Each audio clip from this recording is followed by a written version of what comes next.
प्रधानमंत्री मोदी का सपना दिल्ली में झुग्गी झोपड़ी के बदले पक्के मकान बच जाएं।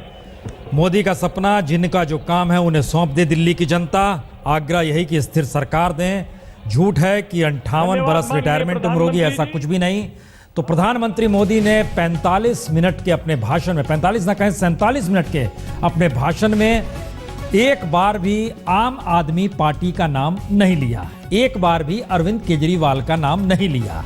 लेकिन तकरीबन 8 मिनट तक उन्होंने अपने भाषण में संकेत की भाषा के जरिए कहीं ना कहीं आम आदमी पार्टी और अरविंद केजरीवाल पर सीधा निशाना साधा और संकेत बहुत साफ दिए कि किस रूप में आने वाले चुनाव को लेकर उनका सामना अब जनता के बीच पहुंचकर करना है। और ये एक तरह से मुनादी है प्रधानमंत्री मोदी की, क्योंकि उन्होंने जिक्र अपने तमाम केंद्रीय मंत्रियों के जरिए जो उससे पहले कराया कि दिल्ली को लेकर वो क्या सपना संजोए हुए हैं। और इन सब के बीच सबसे बड़ी उपलब्धि के तौर पर दो ही चीज निकल कर आई, एक जनधन योजना के तौर पर और दूसरी जो एक पहचान नई सरकार दिल्ली में बनने के बाद से या केंद्र में बनने के बाद से जो दुनिया भर में फैली है, वो उपलब्धियों के जरिए भी उन्होंने अपने आप को कहीं ना कहीं किसी ना किसी रूप में जनता के भीतर एक उम्मीद दी कि दिल्ली में अगर हमारी सरकार हो जाए तो क्या हो सकता है। हमारे साथ पहले तो हम कांग्रेस की प्रतिक्रिया इस पर ले लेते हैं। आलोक जी चूंकि स्टूडियो में ही हैं।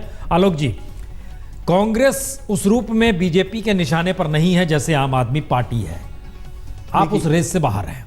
देखिए, पॉलिटिकल स्ट्रेटेजी हो सकती है, हम रेस में हैं और जनता हमें रेस में रखती है, जनता ने वोट डालना है। लेकिन बहुत दुखद है कि आप देखिए दिल्ली के मंच पर आप भाषण दे रहे हैं और दिल्ली के बारे में आप कोई घोषणा नहीं कर रहे हैं। पिछले 8 महीने का कोई लेखा जोखा नहीं दे रहे हैं कि दिल्ली के लिए, अनऑथराइज कॉलोनीज के लिए और तमाम चीज़ों के लिए क्या किया आपने। इससे अच्छा भाषण तो रोहिणी का था इनका, कम से कम उसमें लोगों को सपने तो थे। आज तो सपने टूट गए हैं दिल्ली की जनता के। अनऑथराइज कॉलोनीज के लिए क्या पैकेज है, क्या करेंगे क्या नहीं करेंगे, कोई सीमा नहीं है। बस हमें वोट दे दीजिए, बस हमें वोट दे दीजिए। उनके 3-4 वाक्य जो हैं मुझे बहुत अपील किए हैं।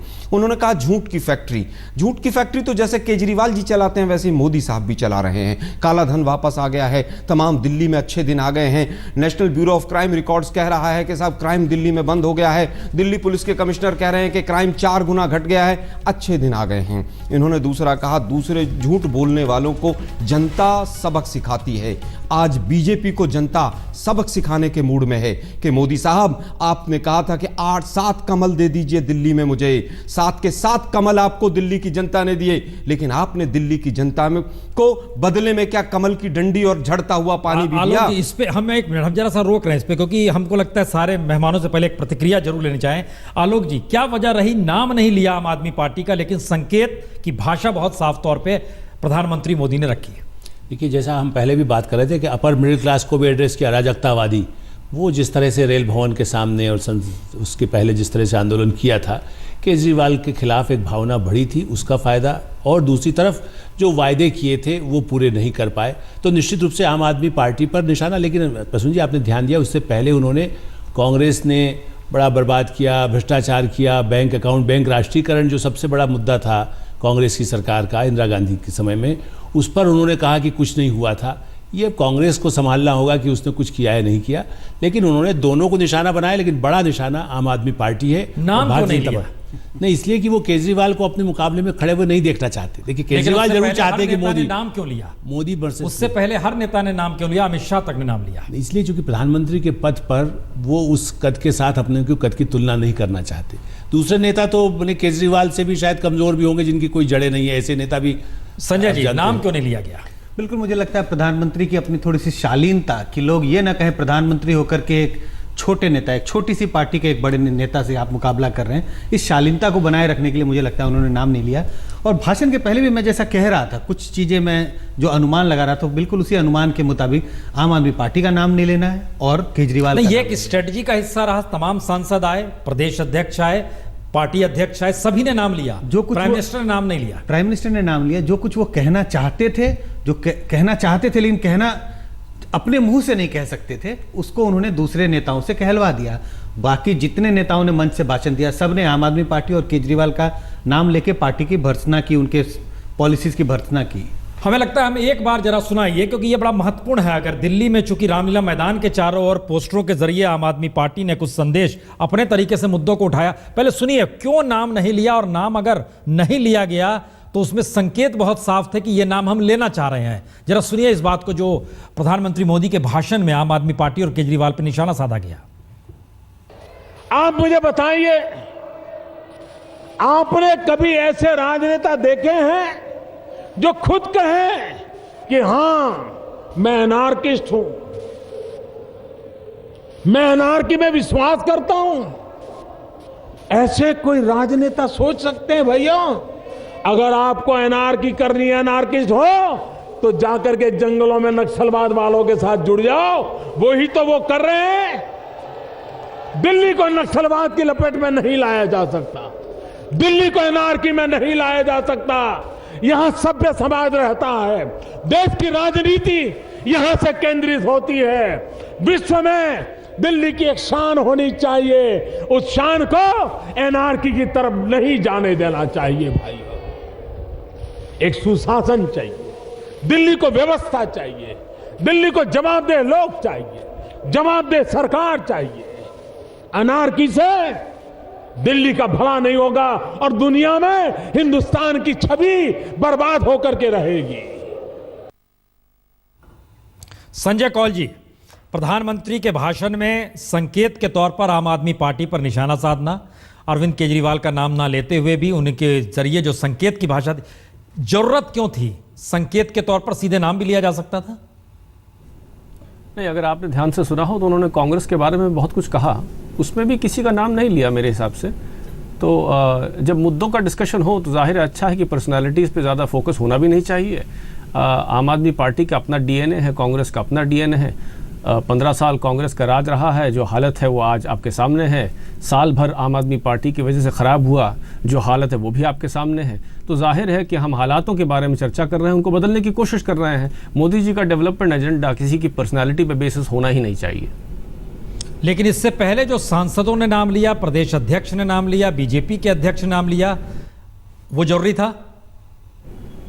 हाँ, बेशक जो अपनी जिस जगह पे आदमी होता है उस जगह की ही बात करता है। जो जहाँ है, जिसको जहाँ चोट लगती है, जिसको जहाँ लगता है कि वहाँ हमें कॉम्पिटिटिव रहने की आवश्यकता है, वहाँ है। और ऐसी ये भी सच्चाई है कि इसमें ऐसा कुछ नहीं है कि कांग्रेस का वोटर जो अब काफ़ी हद तक आम आदमी पार्टी का वोटर बन गया है, ये ट्रांजिशन हमारे सामने हुआ है, इसको एड्रेस तो करेंगे ही कोई ना कोई। तो अब कॉन्स्टिट्यूंसी में जब लड़ेंगे एमएलए तो इसको तो एड्रेस करेंगे ही वो।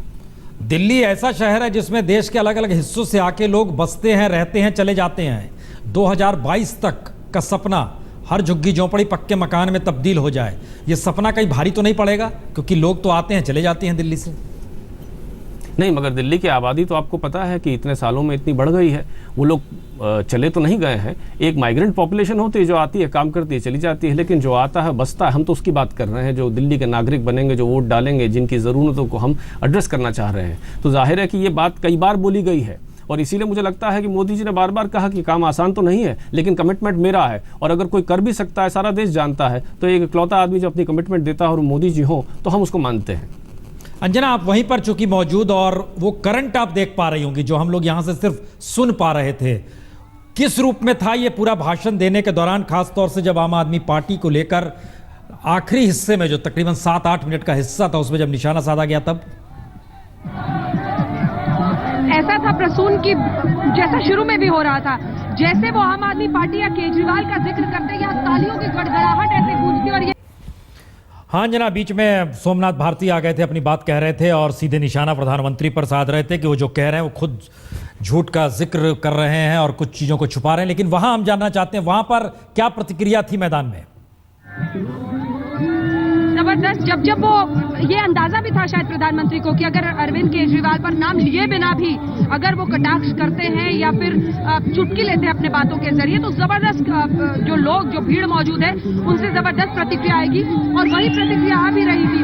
कई लोग तो यहाँ पर इस वक्त मौजूद भी है सिर्फ यही बताने के लिए, दिखाने के लिए कि मोदी मोदी का वो जो नारा है उसको कैसे आगे ले जाना है। वो पूरे बैरिकेड्स, जो नीचे बैरिकेड्स लगे थे, वो बैरिकेड्स तक तोड़ के ये इधर मीडिया वाले हिस्से में आ गए हैं। तो इससे आप अंदाजा लगा सकते हैं प्रसून की जो जोश इस शंखनाद के जरिए नरेंद्र मोदी भरने की कोशिश कर रहे थे, उसमें वो कम से कम कार्यकर्ताओं में, क्योंकि ये कुर्सियां जो नीली वाली है ये कार्यकर्ताओं के लिए लगाई गई थी, इस हिस्से में तो वो कम से कम कामयाब दिखे हैं। बैरिकेड तोड़कर आगे निकल आए हैं कार्यकर्ता प्रसून। जी संजय, एक सवाल हम दूसरे संवाददाता के पास है, एक सवाल हर जहन में आ रहा होगा जरूर इन सबके, प्राइम मिनिस्टर का भाषण ये एज ए दिल्ली इलेक्शन ज़्यादा महत्वपूर्ण माना जाएगा या प्रधानमंत्री के तौर पर दिया गया ये भाषण है? नहीं, मुझे उम्मीद थी कि शायद ये भाषण प्रधानमंत्री का भाषण होगा और उसमें दिल्ली के जो चुनावी दंगल की बात होगी वो छोटा सा हिस्सा होगा, लेकिन मुझे लगता है पूरा का पूरा भाषण बिल्कुल दिल्ली के चुनावी दंगल पे हो रहा था, ना कि कोई राष्ट्रीय चीज़ों को बहुत हल्के से उन्होंने टच किया, बहुत बिल्कुल चुनावी भाषण जैसा दिख रहा था। आलोक जी देखिए पूरी तरह से जो 4-5 में ओके सॉरी नहीं आप ही से पूछ रहे हैं, हम उनसे उनका साथ हैं। मैं केवल ये कहना चाहूँगा कि जो मेन मुद्दे थे दिल्ली के, उनमें से किसी का भी पिछले 8 महीने में समाधान का जिक्र नहीं हुआ। महंगाई और महिला सुरक्षा, जिनके ऊपर तमाम होर्डिंग्स लोकसभा चुनाव से लगाए गए पहले, उनके ऊपर जिक्र तक नहीं किया गया। भ्रष्टाचार का जिक्र किया लेकिन कॉरपोरेशन के भ्रष्टाचार को टच तक नहीं किया गया। मैं देखना चाहता हूं जनरेटर फ्री बिजली की बात कर दी कि जनरेटर नहीं होंगे, लेकिन सस्ती बिजली का जिक्र नहीं किया गया, जबकि बीजेपी के घोषणा पत्र में कहा गया था कि बिना सब्सिडी के हम 50% और 30% बिजली के दाम नहीं, घटाएंगे। हम इसके आगे जरा जाए। आलोक मेहता जी, क्या ये प्राइम मिनिस्टर का जो कद होता है, चूंकि पहली बार हमने देखा कि प्रधानमंत्री दिल्ली के चुनाव के मद्देनजर भाषण देने के लिए रामलीला मैदान में यहीं से शंखनाद हो रहा है चुनाव का, क्या ये भाषण उस रूप में देखा जाएगा जिस रूप में प्रधानमंत्री लगातार लोकसभा चुनाव से लेकर अब दिल्ली तक की स्थिति में आए हैं? ये पैमाना कुछ अलग है या बिल्कुल नई परिभाषा गढ़ी जा रही है? देखिए प्रसून जी, ये अब हम शुरू से बात कर रहे हैं कि ये दूसरे प्रधानमंत्रियों से भिन्न प्रधानमंत्री हैं। और जब लड़ाई में, जैसे आप कहते हैं ना, पहले एक समय में होता था जो सेना में कि जो उसका हेड है वो पीछे रह के लड़ाई लड़ता था, पार्टियों में भी ऐसा होता था कि भाई ठीक है ये अमित शाह काम करेंगे, मैं नहीं करूँगा। लेकिन यहाँ पार्टी और सरकार के एक ही भूमिका वो खुद निभा रहे हैं। वैसे अमित शाह है अध्यक्ष, लेकिन अध्यक्ष की भूमिका भी, चूंकि वोट उनके नाम पर मिल रहा है, तो जैसे कहते हैं ना, Indira is India, Modi is India, Modi is BJP. नहीं, क्योंकि बहुत इसलिए उन्होंने प्रधानमंत्री के रूप में नहीं बोला है। आप ठीक कह रहे हैं। देखिए, नाम नहीं लिया गया आम आदमी पार्टी या केजरीवाल का, लेकिन बहुत एग्रेसिवली सोमनाथ भारती रिएक्ट हुए हैं। और ये मैसेज जो है, शायद ये एग्रेसिव मैसेज अगर आम आदमी पार्टी, इसका मतलब ये है क्या आने वाले चुनाव में अब मोदी ही केंद्र में आकर खड़े हो गए दिल्ली के चुनाव में? केंद्र में खड़े हो गए और साथ में उन्होंने, देखिए आप ये भी ध्यान दीजिए, पार्टी के जितने बड़े नेता कार्यकर्ता जो हैं अब इसी थीम को ही लेके आगे जितना आक्रामक हो सकते हैं वो होंगे। ये उन्होंने दिखा दिया कि मैं ही इस लड़ाई को, मैं आगे रह के फायरिंग कर रहा हूँ, मैंने फायरिंग की कमान उन्होंने ले ली। चलते हैं, रीमा पराशर आप भी वहीं पर मौजूद हैं। किस रूप में पूरे भाषण के दौरान और खास तौर से जब जब निशाना साधा गया आम आदमी पार्टी को लेकर, किस तरह का रिएक्शन वहां पर आपने सुना और देखा? देखिए प्रसून जी, एक तो बीजेपी का जो तमाम दावे थे, आज सुबह तक जो बीजेपी दावे कर रही थी कि 1 लाख से ज्यादा यहाँ पर भीड़ जुटने वाली है, ऐसा कुछ तो नजारा देखने में नहीं मिला, क्योंकि पीछे जो सीटें थी वो तमाम खाली थी और ग्राउंड भी पूरी तरह भरा नहीं था। नरेंद्र मोदी अपने वक्त से थोड़ा पहले ही आ गए थे, 1 बजे का समय था, लेकिन वो 12:30 बजे यहाँ पर पहुंच गए थे। लेकिन जाहिर तौर पर जब जब नरेंद्र मोदी ने सीधे निशाना तो नहीं साधा, लेकिन बिना नाम लिए, लेकिन जब जब ये बात की तब तब जनता में कोई जोश था और वो लगातार जनता से ही पूछ रहे थे कि आपका क्या कहना है, आप बताइए, आप इस बारे में क्या मानते हैं। तो जनता जरूर उत्साहित थोड़ी दिख रही थी, लेकिन बीजेपी के जो तमाम दावे हम लगातार इस रैली को लेकर देख रहे थे, इतना बड़ा एक तरीके से शक्ति प्रदर्शन दिखाने की जो बीजेपी की कोशिश थी, वो सिर्फ नरेंद्र मोदी तक ही आकर सिमट गया था। और तमाम मुख्यमंत्री 3 आए हुए थे, चाहे अमित शाह का भाषण। रीमा, जो करंट प्राइम मिनिस्टर मोदी के भाषण में अक्सर होता था और भाषण में वो संवाद बनाते थे जो सामने बैठे सुनने आए उन्हें, वो हिस्सा क्या यहाँ मौजूद था? क्योंकि हम स्क्रीन पे वो आवाज सुन नहीं पा रहे थे जिसमें वो अक्सर जवाब पूछते थे, हाँ आपकी सहमति है, नहीं है, हाँ बोलिए, नहीं बोलिए, ये सारी चीजें करें। और दूसरी बड़ी बात, क्या वो 1 बजे आते तो भीड़ बढ़ जाती और सीटें भर जाती? ऐसा भी है क्या? नहीं, देखिए बिल्कुल ऐसा नहीं लगा बीजेपी के लोगों को, और इसी वजह से वहां पर संदेश पहुंचा दिया गया था कि प्रधानमंत्री अब आ जाएं, और इसीलिए प्रधानमंत्री थोड़ा वक्त से पहले आ गए थे। लेकिन प्रसून जी, जिस तरह हमने तमाम लोकसभा के दौरान नरेंद्र मोदी की रैली देखी थी देश भर में, वहां पर जो जोश जनता में दिखता था, जो कनेक्शन दिखाई देता था, लोग लगातार मोदी मोदी करते थे, वो आज भी कर रही थी जनता। मोदी के नारे लग रहे थे, अमित शाह जब बोल रहे थे तो मोदी के नाम पर इतने नारे लगे कि अमित शाह को ये कहना पड़ा कि मुझे पता है आप लोग मोदी जी को सुनना चाहते हैं, लेकिन मैं थोड़ा और नहीं, ये देखिए आपने एक बड़ी महत्वपूर्ण बात की है। एक मिनट रीमा, हमारे साथ संजय कौल जी, हमारी आवाज अब तक आ रही है?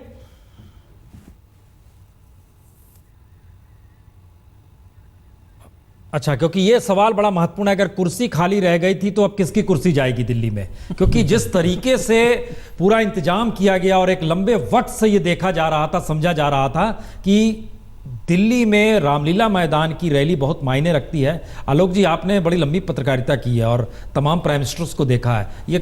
ये वाकई कुर्सी जाएगी किसी की अगर कुर्सी खाली थी, जिसका जिक्र रीमा कर गई? देखिए, देशों संगठन को लेकर के, और वो यही प्रूव भी करते रहते हैं कि संगठन बहुत कमज़ोर है यहाँ पर और इसलिए उनको खुद को संभालना पड़ रहा है। संगठन बटा हुआ है। आप देखिए, कुछ नेता मंच पर नहीं दिखाई दिए, आपने ध्यान दिया हो।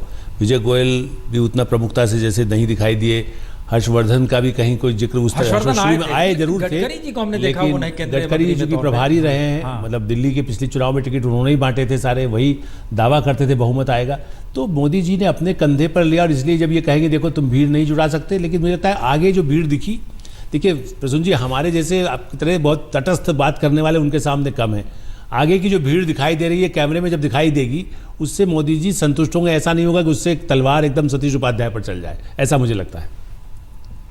बहुत सारी कुर्सियां खाली थी क्या रीमा?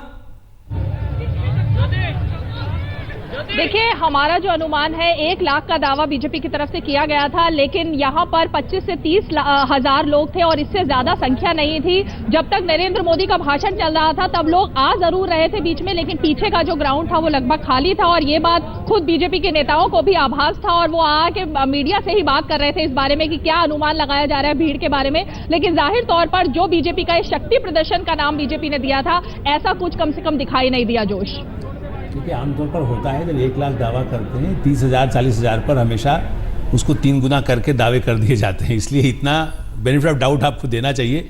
1 लाख का लक्ष्य रखा गया था और जैसे वो या तो बताएं कि भाई 25,000 सीटें खाली हुई, ऐसा मुझे नहीं लगता है। आपने देखा सीटों दूर दूर तक लगाई गई थी और मतलब उसकी दूरी ऐसी थी। तो वो ठीक कह रहे हैं आप, लेकिन ये एक बड़ा महत्वपूर्ण सवाल है कि अगर जो कुर्सी खाली है और अपने आप लोग नहीं आए, बाद भी अगर खाली है, ये साबित करता है कि जो वो शुरू में दावे आपके मित्र हमारे बीजेपी के लोग कर रहे थे, लोग अपने आप उमड़ेंगे, वो नहीं है। इसका मतलब है पार्टी लाई गई वही लोग आए हैं। हम ताकत नाका या अभिनंदन समारोह ही कहें, जिसका जिक्र हो रहा था, जिसका उन्होंने चारों मुख्यमंत्रियों का अभिनंदन भी दिल्ली में करा दिया। हम एक छोटे से ब्रेक के बाद वो इसमें सहयोग करें, आर्थिक अनुदान भी दें दिल्ली के चुनाव को जिताने में। जी, इन सब के बीच दिल्ली में एक खबर आ रही है कि दिल्ली में एक महिला के साथ गैंगरेप हुआ है। यह आशंका जो जताई गई है और शायद उसके बाद उसकी हत्या हो गई, कर दी गई है। दिल्ली में कानून व्यवस्था को लेकर, और ये एक नर्सरी में लाश मिली है। ये दिल्ली के किस क्षेत्र में है ये आज उनकी जो नर्सरी में उनकी तकरीबन 30 बरस की इस महिला का शव मिला है नर्सरी में। और ये कब की घटना है इस बारे में हालांकि बॉडी पुलिस ने जब्त कर ली है, पुलिस जांच इस बारे में कर रही है। और दिल्ली की कानून व्यवस्था को लेकर लगातार एक सवाल था और ये सवाल को लेकर लगातार बात थी कि दिल्ली की जो हालत है उसमें क्या लगातार दिल्ली के चुनाव के मद्देनजर वो मुद्दे आ पाएंगे क्या नहीं आ पाएंगे। हमको लगता है हम इस पर एक प्रतिक्रिया, आलोक जी सबसे पहले हम आपसे, कांग्रेस इसको किस रूप में देखती है अगर इस तरह की घटनाएं लगातार बढ़ भी रही हैं और दूसरी तरफ प्राइम मिनिस्टर का भाषण अभी खत्म हुआ है? देखिए, मैं जहाँ तक महिला के साथ रेप की बात है, मैं उस पर राजनीति नहीं करना चाहूँगा। ये बहुत दुखद है और मोदी साहब को भी और आज केंद्र में बैठी सरकार को भी सोचना चाहिए कि आप बड़े बड़े वादे तो कर रहे हैं बड़े बड़े मंचों से, लेकिन जिस तरह की हालात है, जिस तरह के रेप के केसेस दिल्ली के अंदर और 85% क्राइम रेट दिल्ली के अंदर बढ़ा है, उस पर चिंतन कीजिए, दिल्ली की जनता की सोचिए। केवल भाषण से दिल्ली नहीं चलती है, देश नहीं चलता है। अनुज, क्या जानकारी है, ये कब की घटना है? जी देखिए, सुबह 8:20 पर एक गार्ड ने पुलिस को सूचना दिया कि बसंत कुंज इलाके में झाड़ियों में डीडीए की नर्सरी है जहां पर एक महिला की डेड बॉडी पड़ी है। महिला के हाथ पैर जो हैं वो बंधे हुए हैं, जिसके बाद पुलिस जो है फौरन मौके पे पहुंची। मौका वारदात पर महिला को जब पुलिस ने देखा, जो लाश देखा, लाश के हाथ पैर बने हुए थे, साथ ही साथ ऐसा लग रहा था कि बड़े ही विभद्र तरीके से महिला के साथ पुलिस को शुरुआती जांच के बाद ऐसा शक है कि इसके साथ गैंगरेप की वारदात को अंजाम दिया गया होगा और उसके बाद इसकी हत्या की गई है। हालांकि पुलिस का अब ये कहना है कि पोस्टमार्टम के बाद ही सही मायने में ये साफ हो पाएगा कि ये पूरा मामला गैंगरेप के बाद हत्या क्या है या फिर किसी रंजिश की वजह से इस तरीके की चीजें की गई है। लेकिन जिस तरीके से लाश मिली है उससे साफ लगता है कि कहीं न कहीं महिला के साथ दुर्व्यवहार किया गया है और जिसके बाद उसकी हत्या की गई है। महिला कहाँ की रहने वाली है? जी देखिए, महिला की पहचान की बात की जाए तो महिला पास में ही फतेहपुर इलाके की रहने वाली है। सुबह वो करीब 9:30 बजे अपने काम के लिए निकले थी, लेकिन जब रात में नहीं लौटी तब उसके बाद उसके घर वाले उसकी तलाश में जुट गए, लेकिन उनकी तलाश। चलिए इस बारे में और जानकारी मिलेगी बताइएगा आलोक जी। हम इस पे चाहेंगे कि हम चूंकि आखिरी हिस्से में हैं, एक तरफ दिल्ली की ये हालत भी है। कानून व्यवस्था की स्थिति आप देखिए, गृह मंत्रालय सारे इसको राजनीति से हट करके भी यदि बात की जाए तो जो पुलिस का पूरा व्यवस्था के बारे में भी शायद यदि प्रधानमंत्री आज के भाषण में बोलते या इस कदम उठाए जाते। देखिए रोज कहा जा रहा है कि ऐसा होने नहीं दिया जाएगा, लेकिन पूरी मशीनरी को ठीक करना या उसको सशक्त करना सही समय भी लगेगा, ये बात भी सही। उनको ये कहना चाहिए कि कितने हजार और पुलिस कर्मचारी भर्ती किए जाएंगे, किए जा रहे हैं, उसमें कितनी जल्दी, बेरोजगारी तो इतने बड़े पैमाने पर है, आप पुलिस की ट्रेनिंग दे करके लोगों को राज्यों से। तो दिल्ली में जो बड़ा मुद्दा है बिजली, जिसकी चर्चा उन्होंने की, लेकिन कानून व्यवस्था भी इससे बड़ा मुद्दा भारत की प्रतिष्ठा के साथ जुड़ा। संजय जी आखिरी सवाल आपसे, वो कौन सा इशू है जो जनता, या कौन सा इशू जो प्राइम मिनिस्टर ने कह दिया जनता के वोटर को, जो दिल्ली के वोटर उन्हें छू गया होगा? मुझे लगता है उन्होंने दो अहम बातें कही। एक तो ये झुग्गी झोपड़ियों की जो बात कही वो, और दूसरा इन्होंने ये जो नक्सलवादी वाला जो मामला कह रहे थे कि अगर किसी को नक्सलवादी हरकतें करनी है तो उनके बीच जाए, और हम दिल्ली को नक्सलवादी जैसे इलाके में बदलने नहीं देंगे। वो कानून व्यवस्था से कहीं जुड़ी हुई थी। मुझे लगता है ये दो चीजें हैं जो दो अलग अलग तबके के वोटरों को का मन छूने पे थोड़ा असर किया। चलिए।